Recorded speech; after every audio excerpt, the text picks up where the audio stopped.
අයිබෝවන් කාලීය විශ්වවිද්‍යාලයේ රොට්‍රැක් සමාජයත් අන්තරායක ඖෂධ පාලක ජාතික මණ්ඩලය හා ඒකාබද්ධව සිදු කරන ඉනබ්ලූම් ව්‍යාපෘතියේ මත්ද්‍රව්‍ය නිවාරණය කිරීම අරමුණු කරගත් සාකච්ඡා මාලාවත් එක්ක තමයි අද ඔබ එකතු වෙලා ඉන්නේ. මේ කතාබහ තුළින් අද අපි අවධානය යොමු කරන්නේ මත්ද්‍රව්‍ය වල ස්වභාවය සහ ඒ මිදීම සම්බන්ධව. ඒ සඳහා අද අපිත් සමග සම්බන්ධ වෙලා ඉන්නවා අන්තරායක ඖෂධ ජාතික පාලක මණ්ඩලයේ සහකාර මත්ද්‍රව්‍ය අධ්‍යාපන හා තොරතුරු නිලධාරිණී මහේෂි මදුවන්ති මහත්මිය. ඔබතුමිය ආයුබෝවන් කියලා පිළිගන්නවා. ආයුබෝවන්. මත්ද්‍රව්‍ය කියන්නේ ගෝලීය ව්‍යසනයක් වගේම ජාත්‍යන්තර ගැටලුවක් කියලා අපි හැමෝම දන්නවා. මුලින්ම ඔබතුමියගෙන් මම දැනගන්න කැමතියි මේකේ තියෙන ස්වභාවය මොන වගේද කියලා. ඕ නදීෂා.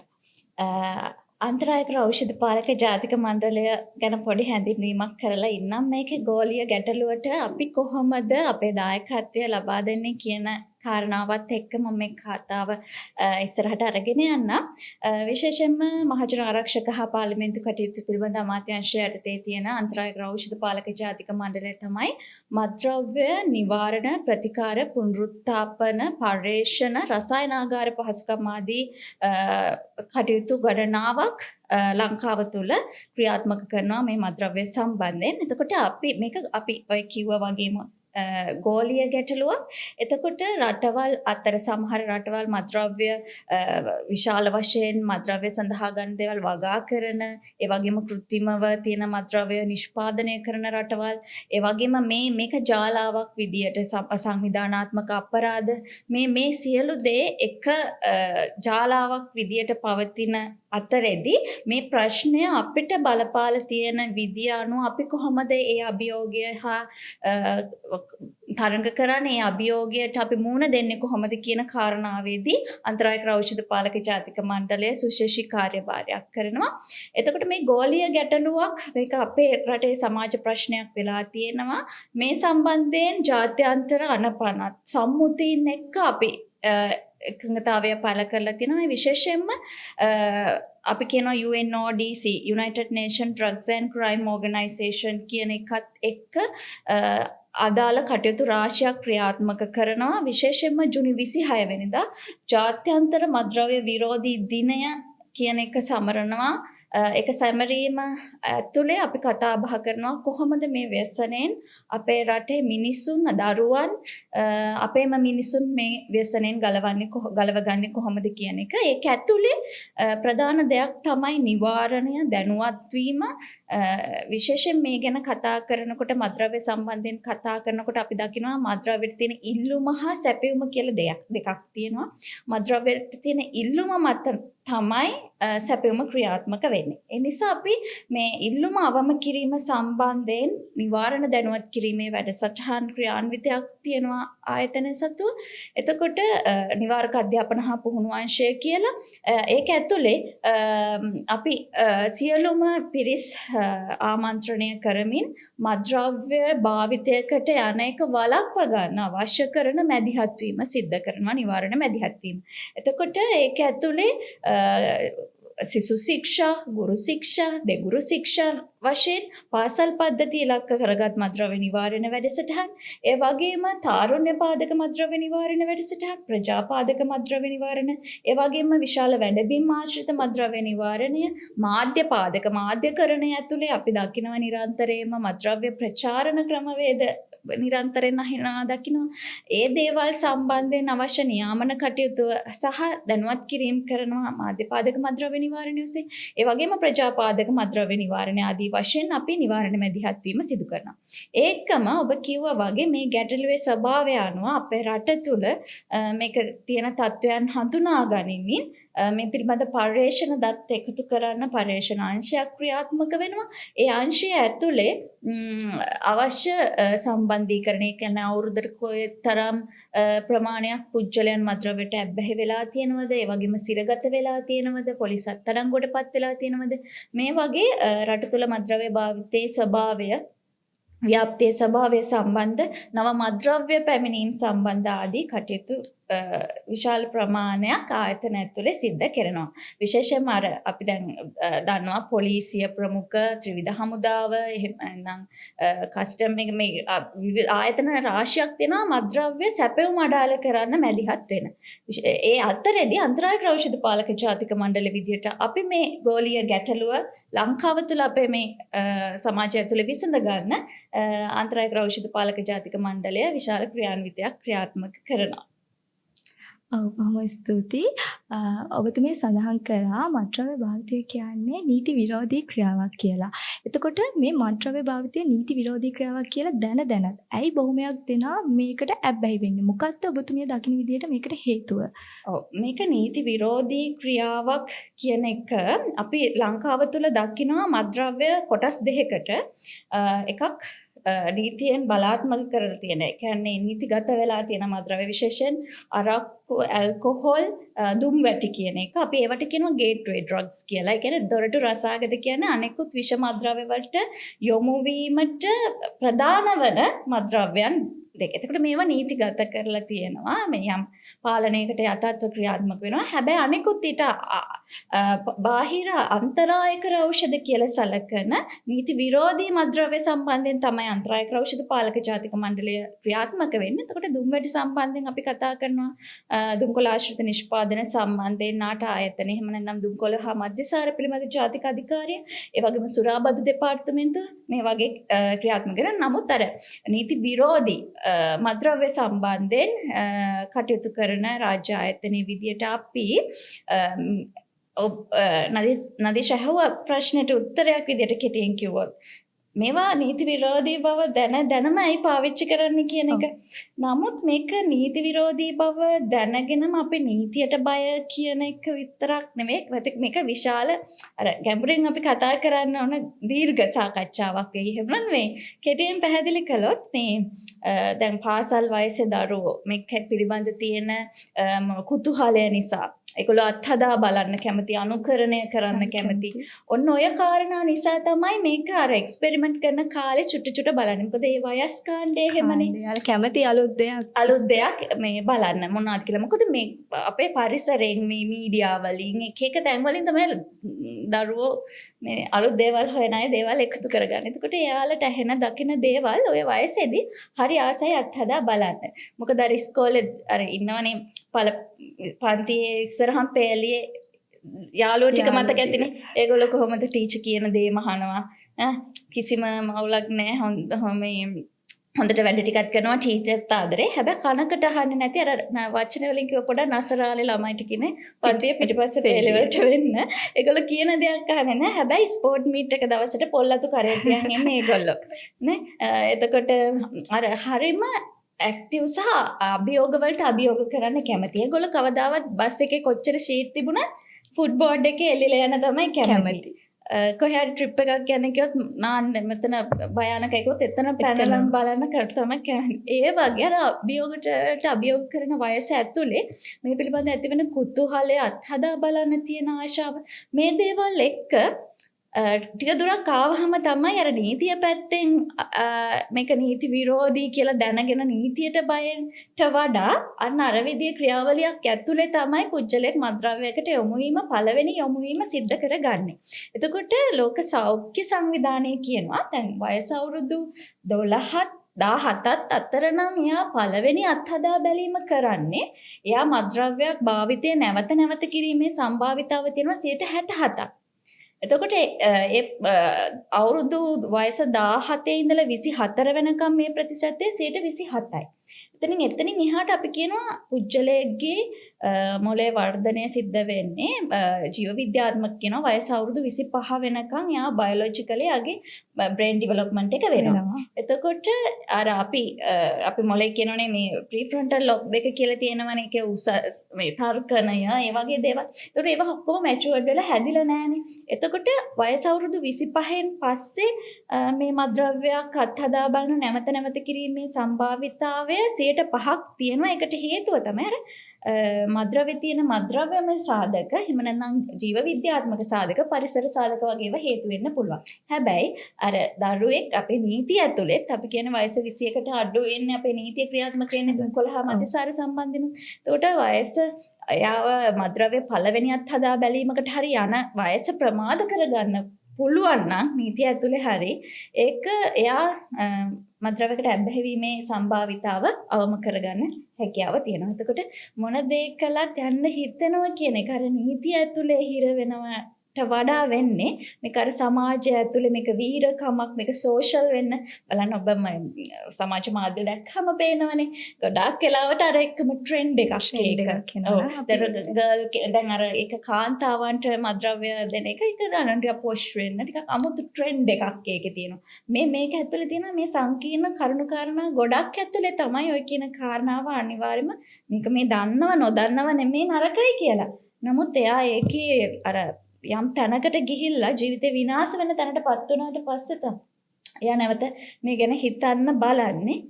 එහෙමත් ප්‍රතිකාරයකට එන්නේ යම් කිසි පුජ්‍යලයන් පිරිසක් විතරයි. අනෙක් පිරිස මේ සමාජයේ නිදැල් ඉන්නවා. වැඩි පිරිසක් බන්ධනාගාරගත වෙලා ඉන්නවා. මේ විදියට ජීවිතේ ලොකු ව්‍යසනයක් කරගන්න තත්ත්වයට මේ මත්ද්‍රව්‍ය ප්‍රශ්නේ ඒ ජීවිතවලට ඇඳගෙන තියෙනවා. බොහොම ස්තුතියි ඔබතුමියට. මේ මත්ද්‍රව්‍ය භාවිතය කියන එක අපේ ජීවිතයට විවිධ ආකාරයෙන් බලපෑම් ඇති කරනවා. ඒ පිළිබඳව ඔබතුමියගේ අදහස් මොන වගේද? ජීවිතේ පුජ්‍යලයකට මත්ද්‍රව්‍ය භාවිත කියන්නේ අපි සාමාන්‍ය කතා බහෙදිත් අපි දන්නවා. ඒක කායික මානසිකව ආර්ථිකය වශයෙන් විවිධ අංශ ඔස්සේ බලපෑම් එල්ල වෙනවා. එතකොට ගොඩක් වෙලාවට මත්ද්‍රව්‍යයකට යොමු වෙච්ච භාවිතා කරපු කෙනෙක් දැන් අබ්බැහිය කියන කාරණාව කතා වෙන්නේ මත්ද්‍රව්‍ය භාවිතයේ පියවර 4ක අවසාන අදියරනේ. දැන් අපි පාසල් පද්ධතිය ගැන කතා කරත් අපිට නිතරම අහන්න දකින්න ලැබෙන අපෝ පාසල් ළමයි අබ්බැහි වෙලා ඉන්නවා. එහෙම ඒ කතා බහ ඇතුළෙම තියෙන්නේ අර දරුවන්ව අපයෝජනය කිරීමක්. මොකද එහෙම කියන්න හේතුව තමයි පාසල් ඇතුලේ විරමණ ලක්ෂණ පෙන්වුම් කරගෙන සික් එක හැදිලා විෂමද්‍රව්‍ය අරගෙන එහෙම ඉන්න බෑ පාසලක් ඇතුලේ දරුවෙකුට. එතකොට එහෙම සිදුවීම් බොහෝම සුළු ප්‍රමාණයයි වාර්තා වෙන්නේ. නමුත් ඒක අපි ලොකු ප්‍රශ්නයක් කරගෙන ලොකුවට කතා කරද්දිම ඒක කතා කරන එකම තව දරුවෙක් ඒකට යොමු වීමේ ඉඩකඩ තියෙනවා. ඒකට හේතුව තමයි දැන් පාසල් ළමුන් මත්ද්‍රව්‍ය ගන්නවා නම් මමත් පාසල් ළමෙක් නම් මම එහෙම කළාට කමක් නැහැ කියන අර මේක න්‍යායාත්මකව ගියොත් ඒ තත්වයකටපත් වෙන මොටිවේට් වෙන වැඩක් තමයි එකකින් වෙන්නේ. ඉතින් අපි ඒ සම්බන්ධයෙන් බැලුවම අපේ රටේ ඇත්තටම හොඳයි පාසල් පද්ධතියේ දරුවෝ ගොඩක් වෙලාවට දුම්කොළ ආශ්‍රිත නිෂ්පාදන ඔය අර අත්හදා බලන අවධියේ ඉන්න ඒ තත්ත්වයන් ඇතුලේ ක්‍රියාත්මක වෙන්නේ. ඉතින් එහෙම මත්ද්‍රව්‍ය ඇබ්බැහි මට්ටමකට යොමු වුණු පුජ්‍යලයන්ගේ විශේෂයෙන්ම එහෙම පුජ්‍යලයන්ගේ අපි දන්නවා පෞල් පද්ධතිය ඇතුලේ පෞල තුල ඉතා ලොකු ව්‍යසනකාරී තත්ත්වයක් ගොඩ නැගුණට පස්සේ ඒක මුළු මහත් සමාජයටම බලපානවා. විශේෂයෙන් දැන් විවාහයක් ඇතුලේ විවාහ වුණු මුල් අලුත් දෙන්න දෙමහළු අතර තියෙන්න ඕනි ආදරය සෙනෙහස බැඳීම් ඒව නැති වුණාට පස්සේ නීතිමය දික්කසාදයකට යන්න කලින් ගයක් ඇතුලේ සමහරවිට අපිට මේ මත්ද්‍රව්‍ය ප්‍රශ්නය එක්කම විවිධ විදිහේ දික්කසාද තියෙනවා. ආර්ථික දික්කසාද, කායික, මානසික දික්කසාද වගේ ගිහිල්ලා තමයි අවසානයේ නීතිමය දික්කසාදයකට යන්නේ ඒගොල්ලෝ. එතකොට ඔහොම තත්ත්වයටපත් වෙන්න සමහර වෙලාවට අර මත්ද්‍රව්‍ය ගන්න පාවිච්චි කරන්න හේතුව ඒගොල්ලෝ හදා ගන්නවනේ. ඒ කියන්නේ මිත්‍යා මත. ඒගොල්ලෝ මොකක් හරි හේතුවක් හදා ගන්නවා. ඒක පාවිච්චි කරන්න. ඒ කියන්නේ අර ඇබ්බැහි එක්තරා මට්ටමකට ගිහිල්ලා ඒක දැන් එයාට නැතුව බෑ. නැතුණ ගම withdrawals එනවා. සික් එක එනවා. එතකොට එයා හේතු හදාගෙන මේක පාවිච්චි කරනවා. පාවිච්චි කරද්දී විශේෂයෙන්ම ආර්ථික හානි වෙනවා වගේම ඊට පස්සේ මානසික හානි වගේම දැන් ගොඩක් වෙලාවට ඒගොල්ලෝ ඇග්‍රෙසිව්. දැන් ඇවිල්ලා අපි නිතර අත්දකින දේ තමයි බිරිඳගේ කෙස් වැටියෙන් අල්ල ගන්නවා පහර දෙනවා. අපි කියනවා පැරනොයිඩ් ඩිමෙන්ෂියා වගේ පීඩන උන්මාදී සිතුවිලි හේතුක විදියට තමන්ගේ බිරිඳ සහකාරියව සැක කරනවා. එතකොට මේ ඩ්‍රග්ස් එක විෂමද්‍රව්‍යයට ආවේනික මනෝභාවයන් මනෝ විකෘතිතා තියෙනවා. එතකොට ඒව ඇතුලේ තමයි සමහරවිට තමන්ගේ අම්ම විදියට නෙමෙයි පේන්නේ. දැන් අපිට මේ මෑතකදී ගොඩක් දුරට කතා කරන මත්ද්‍රව්‍යයක් මම හිතන්නේ විවෘතව සමහර දේවල් අර අපි ලොකුවට කතා කරන්නේ නැත්තේ මේක හරි පරිස්සමට කතා කරන්න ඕන මාතෘකාවක් නිසා.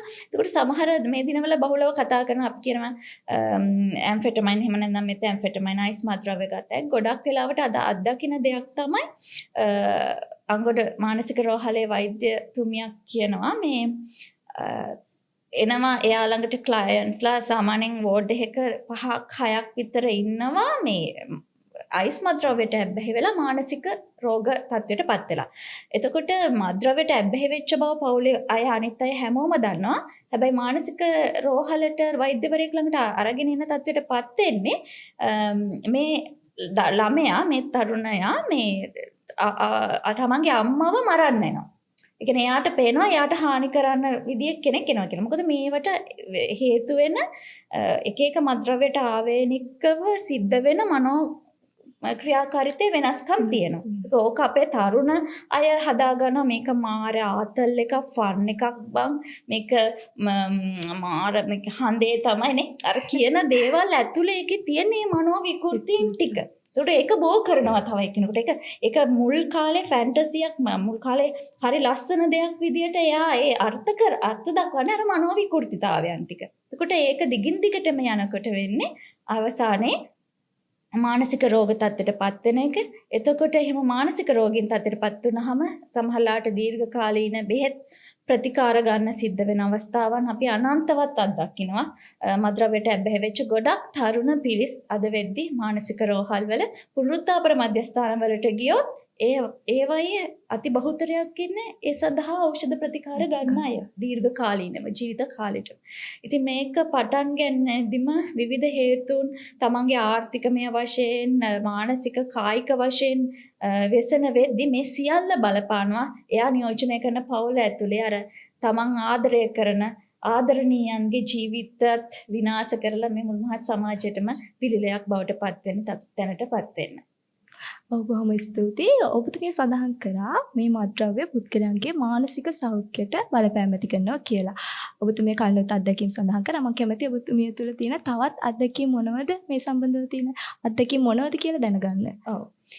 ඇත්තටම දැන් මත්ද්‍රව්‍ය ප්‍රශ්න එක්ක තවත් තියෙන එකක් තියෙනවා. ඒ කියන්නේ එක ප්‍රශ්නයක් නෙමෙයි මේක ජාලගත වෙන ප්‍රශ්නයක්. ඒ කියන්නේ මත්ද්‍රව්‍ය ප්‍රශ්නයට අපි ළඟට එන සමහර සේවාලාභීන් දරුවන් තරුණයින් ඒ ප්‍රශ්නේ හොයාගෙන යද්දි සමහර වෙලාවට ඒකට ඇඳගත්තු තවත් හේතු සමහරලාට HIV AIDS වගේ සමාජ රෝග.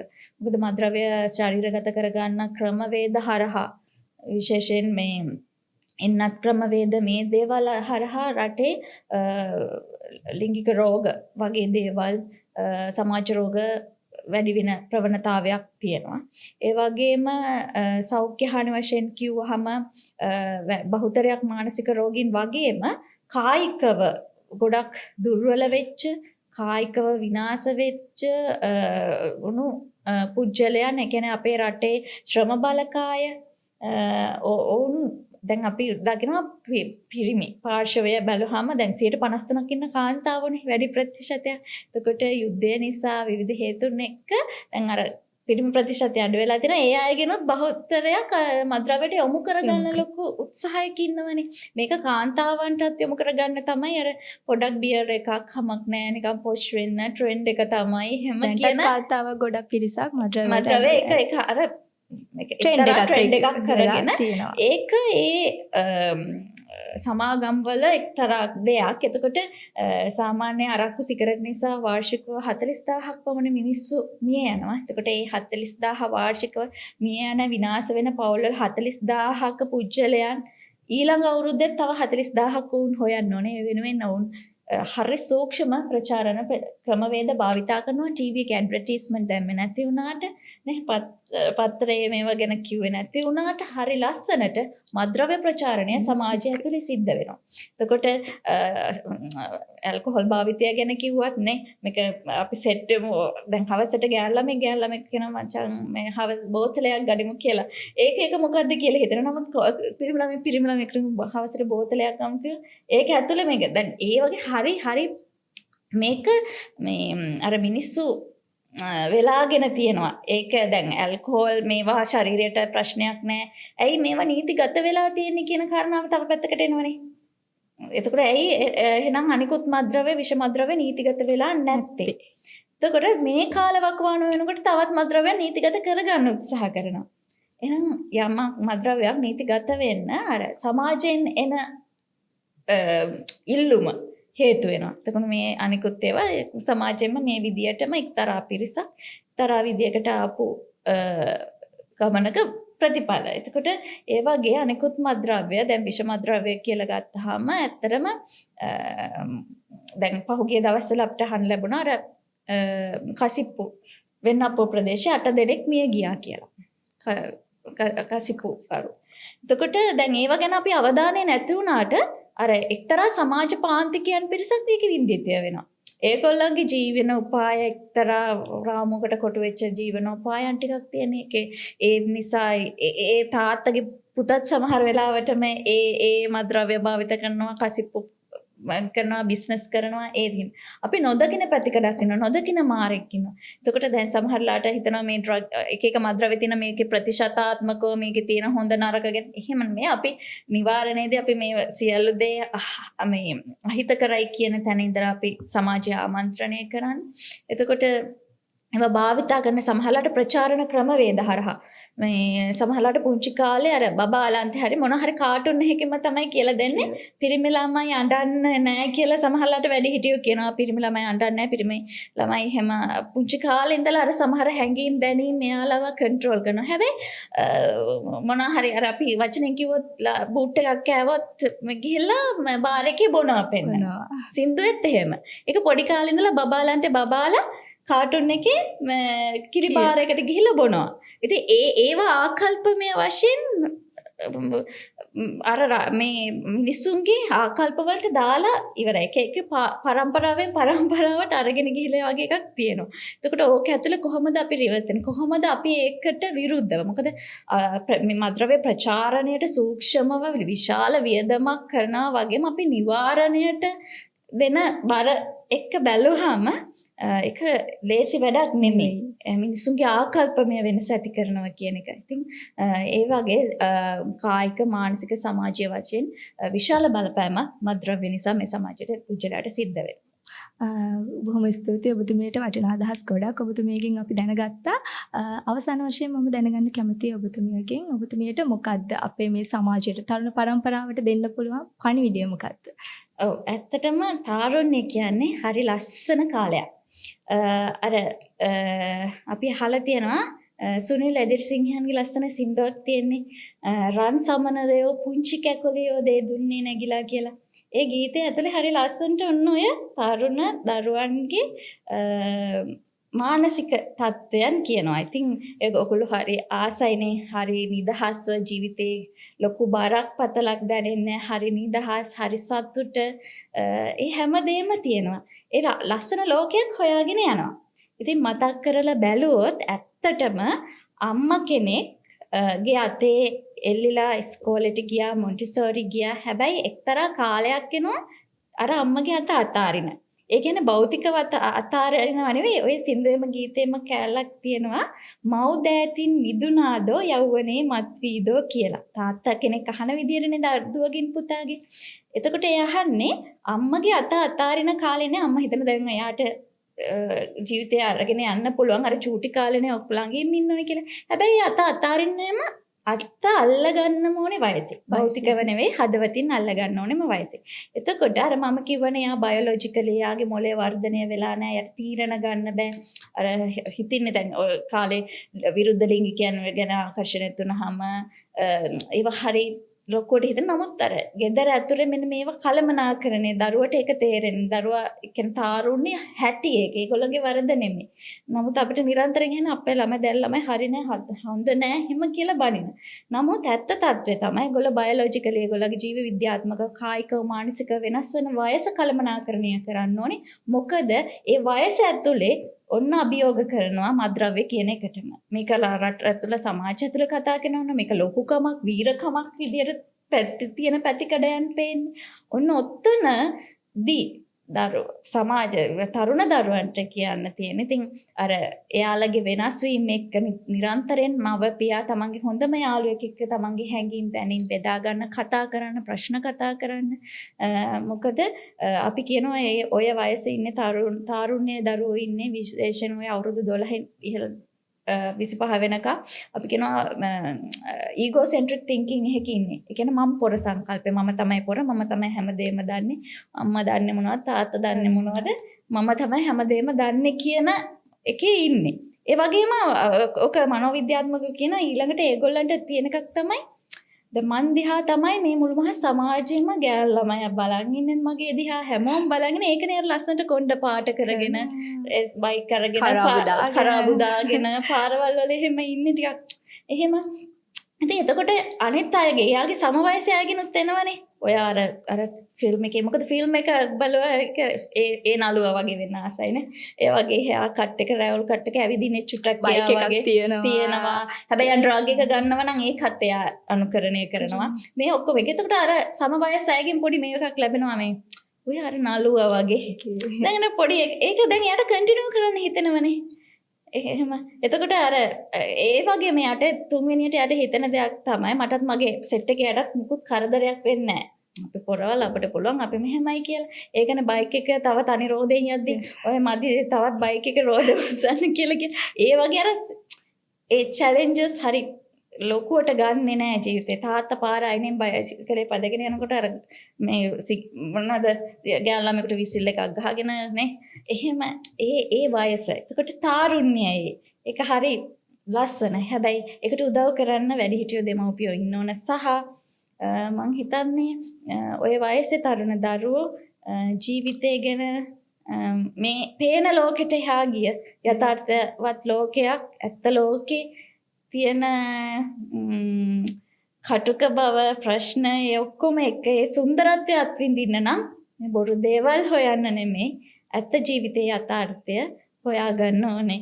ඒ වෙනුවෙන් මේ ජීවිතේ වහන්න හොඳ නෑ මත්ද්‍රව්‍ය වගේ මේ తాවකාලික සමහර මේ සමාජයේ මේ කියන කතාව ඇතුලේ ඇති ජොලිය නෙමෙයි ජොලිය බලා ගන්න පුළුවන්. ඇත්තටම අපේ වැඩි තරුණ පිරිසක් ලංකාවේ බන්දර පසුගිය සැප්තැම්බර් 12 වෙනිදා ලෝක සිරකරු දිනය දවස පුරාම වැලිකඩ බන්ධනාගාරයේ වැඩසටහනක් හින්දිද්දි මට දැනුණු එකම දේ තමයි මේ එළියේ ඉන්න ඕන ලස්සන තරුණ හොඳම දරුවෝ ටික බන්ධනාගාරය ඇතුලේ දුක් විඳිනවා.